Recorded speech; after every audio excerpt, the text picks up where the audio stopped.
जो स्टेट है उसको अलग रखना चाहिए। तो ये सेकुलरिज्म गवर्नमेंट में ये इजाज़त देते हैं कि हो सके? नहीं, अगर ये इजाज़त दें कि जिसका जो मज़हब है वो सब वो वहाँ हासिल करे तालीम, तो फिर ठीक है। अगर ये इजाज़त न दें और एक ही मज़हब की तालीम लाजिम कर दें तो ये नाजायज़ है, क्योंकि टैक्स पेयर हर किस्म के हैं। जी, ठीक है। ठीक।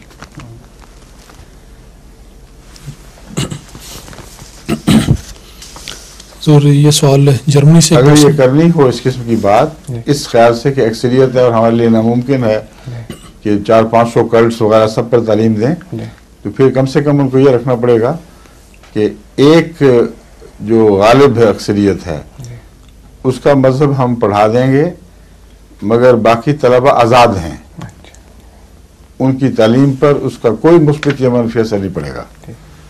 फिर ये सेकुलरिज्म के करीब तर बात हो जाएगी।